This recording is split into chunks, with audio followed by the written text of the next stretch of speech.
বন্ধুরা, আমি চলে আসলাম বিশাল এক ইপিল ঘাস খেতে। এটা এক ধরনের ঘাস। এই ঘাসের বীজগুলো বিদেশ থেকে আমদানি করা হয়। ফরিদপুরে ইপিল ঘাসের হাট বসে। কৃষকরা এই ইপিল ঘাসগুলো কেটে হাটে নিয়ে আসে। দরদাম হওয়ার পরে ইপিল ঘাসগুলো বেচা কিনা করা হলো। কেউ আঠি বলে, কেউ মুঠা বলে। আঠি বা মুঠা যাই বলেন, 50 টাকা করে এই মুঠাগুলা বিক্রি হয়। কাকা, এই ঘাস কি দিয়ে কি করবেন? আমি গরু খাওয়াই। গরুর খাওয়ান? কয়টা গরু পালেন? কয়টা? আমার একটা গরু একটা গরু আছে। ও, দুধ হয় কয় কেজি? বাগানতে আমার 5-6 কেজি দুধ হয়। 5-6 কেজি দুধ হয়। হ্যাঁ। তা গাই যে আমার, আমি গরিব মানুষ, হ্যাঁ। নষ্ট করে হলে এই প্রথম বাছুর কিনে বানাই।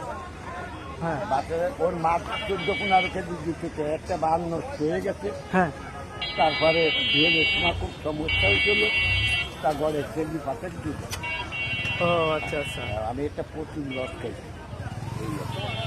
এখন এই ঘাস কয় টাকা করে কিনলেন মুঠা? 50 টাকা। এরকম এরকম করে কি আপনি সবসময় কিনে খাওয়ান? সব সময় কিনি, আবার নিজে কালকেও খাওয়াই। আমাদের বাড়িতে করতে সময় পালি কালকেই খাওয়ানো হয় বেশি। ও আচ্ছা আচ্ছা আচ্ছা। কালকেই খাওয়ানো হয় বেশি, কিনা ঘাস খুব কম খাওয়া। কারণ ওরা খালি ঘাস। তো ঘাস ওনার বিক্রি করা শেষ হয়ে গেছে না? ও, এই ঘাস এখানে কয় আট এনেছেন? 4 আটে 200 টাকা। আর 2 দিন যাবে, ও, এটা কয়দিন খাওয়াইতে পারবেন? কয়দিন? 2 দিন যাবে। 2 দিন। ভাইয়ের নামটা কি? মোহাম্মদ শাহিদ কাজী। শাহিদ কাজী। ও, আপনার নিজের জমিতে এগুলা? ও আচ্ছা, ঠিক আছে। তাহলে আপনার এই সিজনে কত টাকার ঘাস বিক্রি করতে পারবেন? 50,000। 50,000 টাকার ঘাস বিক্রি করতে পারবেন এই সিজনে? বাহ। কালকে একটু বেশি আনছিলাম, কালকে আনছিলাম 35। কতটুকু আপনি জমি এই ঘাস লাগাইছেন? 90 শতক।